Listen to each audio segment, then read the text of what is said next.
कितने प्रतिशत भारतीय है जो यूरिक एसिड बढ़ने भी अपना प्रोटीन इंटेक कम कर देते हैं या फिर अपने डाइट में से सारी दालों को निकाल देते हैं?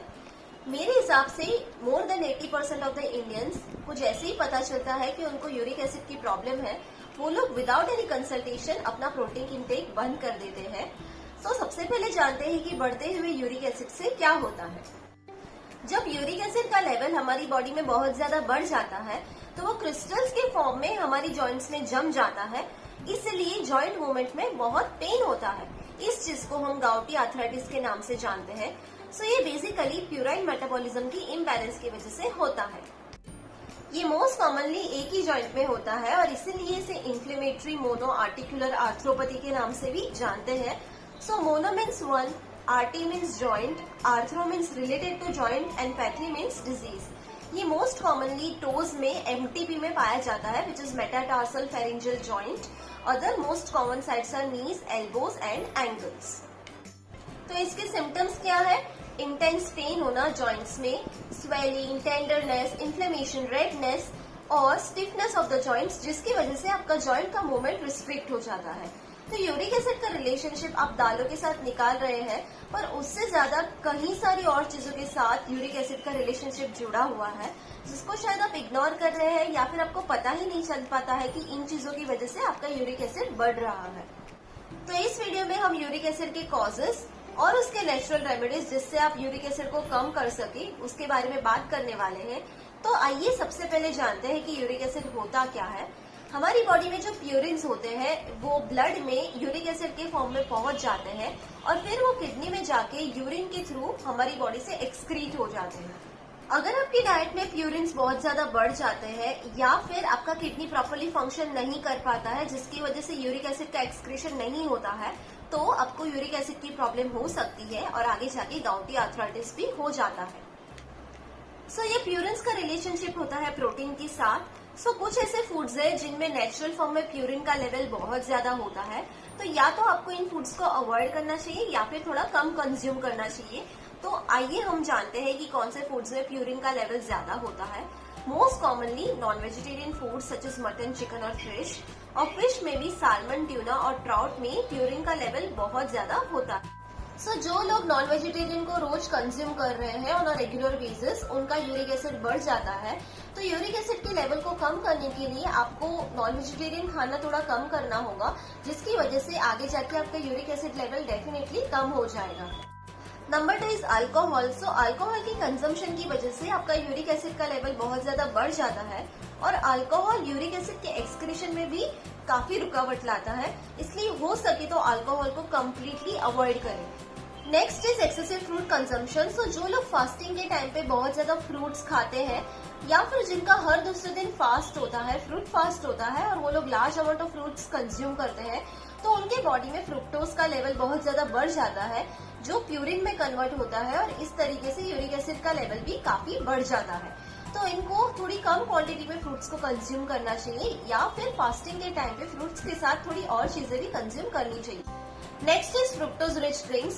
सो जितने भी soft drinks, cold drinks, can juices, fruit juices, soda या सिरप्स होते हैं, उनमें फ्रुक्टोज की क्वांटिटी बहुत ज्यादा होती है और इसलिए आपको उनको अवॉइड करना चाहिए। सो जितने भी कोल्ड ड्रिंक्स है जैसे कि मिरिंडा, फैंटा, उनकी बॉटल को आप अगर घुमा के उसके पीछे इंग्रेडिएंट्स में देखिए तो उनमें हाई फ्रुक्टोज कॉर्न सिरप होता है, which is not at all good for health. So जितना हो सके उतना आपको उनको अवॉइड करना है। Next is sugary foods such as cakes, cookies, pastries and donuts. So इन फूड्स में कहीं ना कहीं white sugar, brown sugar, honey का क्वांटिटी काफी ज्यादा होता है, जो आगे जाके आपकी प्यूराइन मेटाबॉलिज्म में गड़बड़ कर सकता है और इसलिए आपको उनको थोड़ा कम कंज्यूम करना है। तो ये तो हो गई फूड्स के बारे में बात। इसके अलावा गाउटी आर्थराइटिस जेनेटिक रीजंस की वजह से भी होता है। तो कई लोग डायूरेटिक्स का कंजम्पशन भी बहुत ज्यादा करते हैं, जिसकी वजह से किडनीज का फंक्शन सही से नहीं हो पाता है और यूरिक एसिड को वो अच्छे से फ्लश आउट नहीं कर पाती है। Next is hypothyroidism. So hypothyroidism की वजह से मेटाबॉलिज्म डिस्टर्ब हो जाता है। तो मेटाबॉलिज्म क्या है? लिवर फंक्शन, किडनी फंक्शन, ये सब अफेक्ट होता है, जिसकी वजह से आपकी किडनीज यूरिक एसिड को अच्छे से एक्सक्रीट नहीं कर पाएगी। Next is obesity. सो अगर किसी का एब्डोमिनल फैट रेशियो बहुत ज्यादा है तो किडनीज पे बहुत लोड पड़ता है, प्रेशर पड़ता है फंक्शन करते टाइम, और इसलिए यूरिक एसिड का एक्सक्रीशन सही से नहीं हो पाता है। Next is acidity. सो हमारे बॉडी में जितना ज्यादा एसिड होगा या फिर जितना ज्यादा एसिडिक एनवायरमेंट रहेगा उतना ही हमारे बॉडी का केमिकल फंक्शनिंग खराब होगा। सो हो सके उतना अल्कलाइन एनवायरमेंट हमारी बॉडी के लिए मेंटेन करने की कोशिश कीजिए ताकि ऐसी प्रॉब्लम बिल्कुल ना हो। Next is diabetes. So diabetes की वजह से आपका किडनी का फंक्शन काफी खराब रहता है, जिसकी वजह से अगेन यूरिक एसिड का एक्सक्रीशन में काफी प्रॉब्लम होगी। सो अब हम कुछ नेचुरल रेमेडीज के बारे में बात करेंगे to lessen the level of uric acid from your body. So the first is apple cider vinegar. ये मोस्ट कॉमनली एडवाइस किया जाता है यूरिक एसिड की प्रॉब्लम के लिए। So 5 ml of apple cider vinegar in 1 glass of water 30 minutes before your meal is advisable. Next is lemon.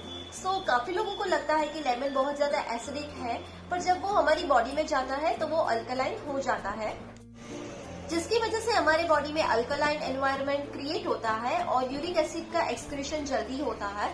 Next is high fibre diet. So जो oats है, जौ, जुआर, बाजरा, रागी, नट्स और सीड्स, इन सबको include करें अपने डाइट में। Next is vitamin C rich foods. Amla, oranges, broccoli, tomatoes, bell peppers, guava, kiwi, इनमें नेचुरल फॉर्म में विटामिन सी बहुत ज्यादा होता है और वो ब्लड में यूरिक एसिड के लेवल को कम करने में काफी हेल्प करता है।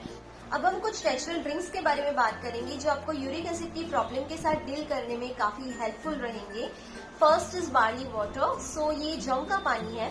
आपको 1 लीटर वाटर में 50 ग्राम्स ऑफ जौ को ओवरनाइट सोक करना है और आपको नेक्स्ट पूरे दिन में इस पानी को 1-1 कप करके कंज्यूम करना है। सो ये एक नेचुरल डायूरेटिक है और यूरिक एसिड को फ्लश आउट करने में बहुत हेल्पफुल रहता है। The next natural drink is coriander water. So coriander water is a natural diuretic which helps in the excretion of uric acid. Curry leaves. So curry leaves को आपको 4 से 5 लेने हैं empty stomach in the morning और ये गाउटी arthritis के treatment में काफी हेल्पफुल रहते हैं। The last thing is green tea with green papaya. So green papaya के छोटे क्यूब्स को आपको पानी में बॉईल करना है और फिर आपको ग्रीन टी ऐड कर देनी है। So ये गाउटी आर्थराइटिस में काफी ज्यादा रिलीफ लाता है। सो प्रोटीन से डरो मत, दाल और बीन से दूर मत भागो। अगर यूरिक एसिड का लेवल बढ़ जाता है और सारी दालों को बंद कर देते हैं तो ऐसा बिल्कुल ना करें। प्रीफरेबली अपनी लाइफस्टाइल को थोड़ा सा चेंज कीजिए, मॉडिफाई कीजिए। इसके साथ अपने स्लीपिंग आवर्स और अपने स्ट्रेस लेवल्स का भी ध्यान रखिए। सो आज की वीडियो में बस इतना ही। अगर आपको ये वीडियो पसंद आया हो then give it a big thumbs up and ज्यादा से ज्यादा लोगों के साथ इसे शेयर भी कीजिए। अगर आपको कुछ डाउट्स, क्वेरीज, कमेंट्स या सजेशंस हो तो नीचे कमेंट सेक्शन में लिखकर जरूर बताइए। और अगर आपने मेरी चैनल को अब तक सब्सक्राइब ना किया हो तो जरूर कर दीजिए ताकि ऐसी और इंटरेस्टिंग हेल्थ रिलेटेड वीडियोस मैं आप तक लेकर आती रहूं।